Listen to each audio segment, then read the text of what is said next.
This closing session, you will hear simply from the representatives of our hosts, the French government, and then from me to wrap up.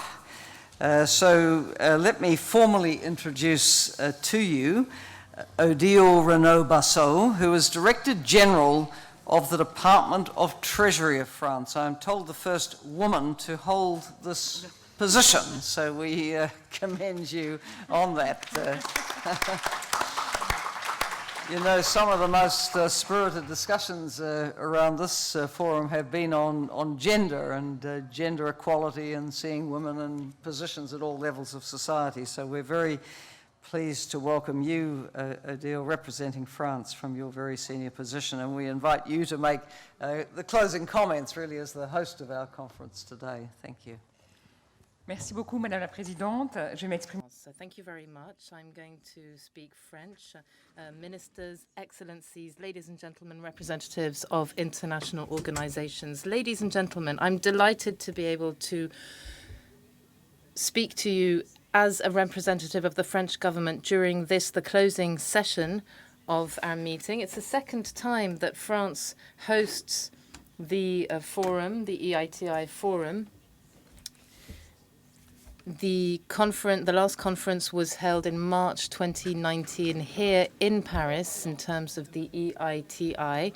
And since 2011, it's impressive to look back on that and see how much headway has been made. In 2011, 33 countries were signed up to the initiative and implemented the EITI standard, which enabled transparency around $70 billion in revenue to be granted. Today, 8 years on, the EITI can congratulate itself on having been strongly reinforced and expanded. It now brings together 52 countries that instate its standards, and that's $2.4 billion of revenues from the extractive industries where transparency is guaranteed. That's 34 times more than in 2011.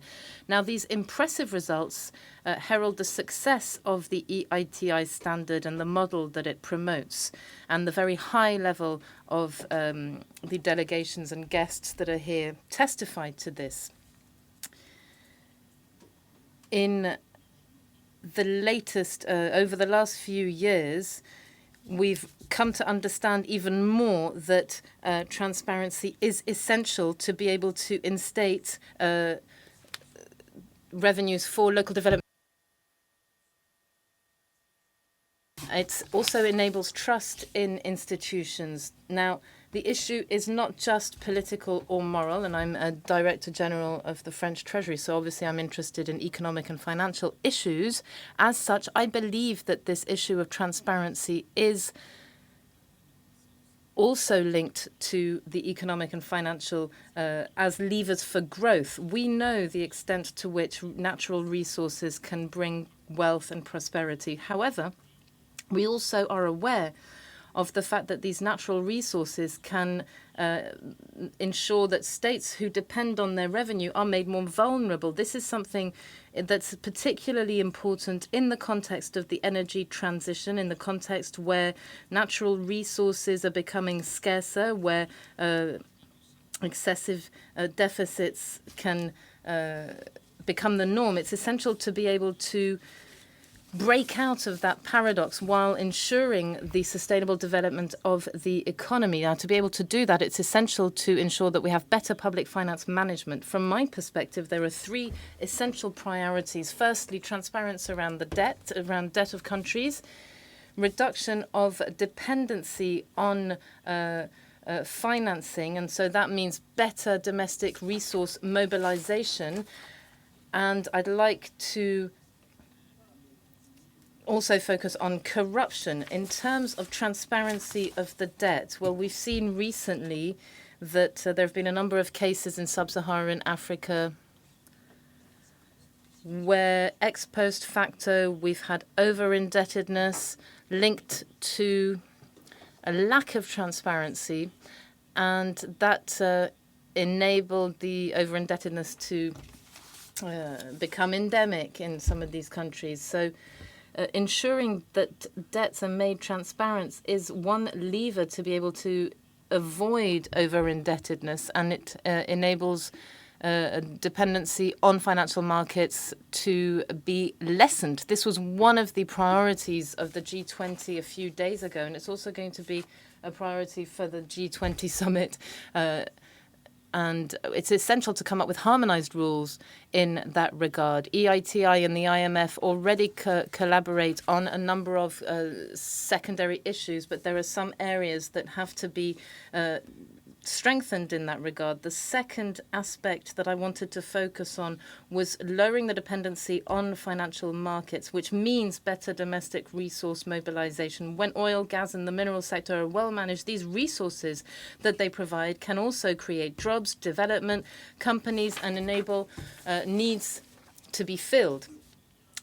$2,400 billion in public revenue. This is something that was highlighted by the EITI, which shows the extent to which the extractive industries are part and parcel of domestic resource mobilization, all of which can serve sustainable development. It's essential to have better coordination between the different international organizations like the IMF, the UN, the OECD, and the World Bank. This is possible, and it could be done around a more efficient and easily readable technical assistance for the beneficiary countries. In that context, formalizing the ASM sector is also of the essence, because that's also one way that you could increase public revenue. Third aspect that I wanted to focus on, this is the fight against corruption. And corruption can also stem the flow of revenue into the state's coffers. Now, France is particularly focused on this issue and has made headway in terms of progress made. Last year, France and Argentina presided the anti-corruption group in the G20 forum that called on all countries in the G20 to sign up to the Convention on Bribery that the OECD has put forward. Today,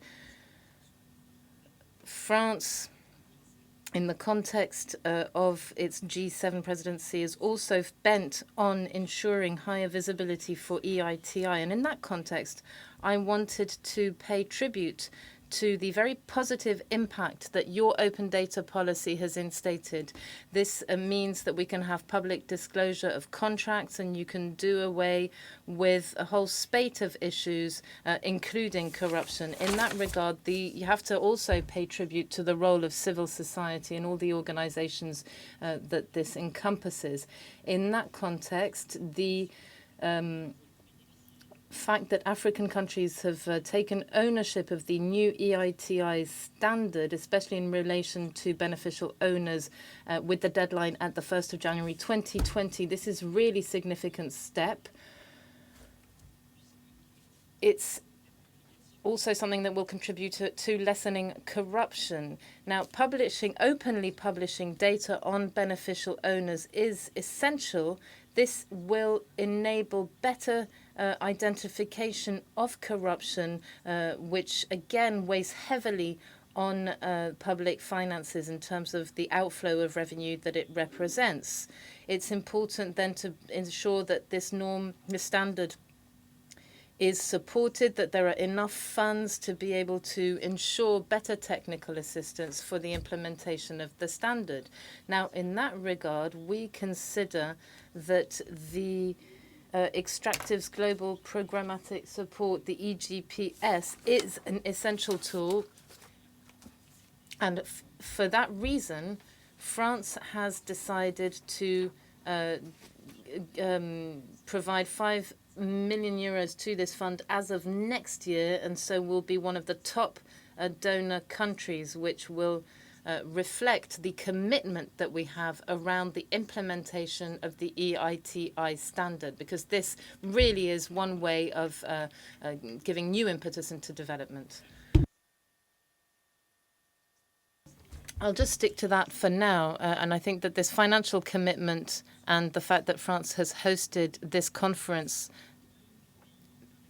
highlights the fact that our country is fully confident in the EITI in terms of bringing to bear its initiatives. We would hope that under the G7 presidency it will be possible to raise the profile of the initiative and ensure that they're given proper relay in relation to the transparency that it can provide and the role that that transparency can play in ensuring sustainable development for countries in a lasting manner. Thank you very much to all for having shown your commitment on these issues.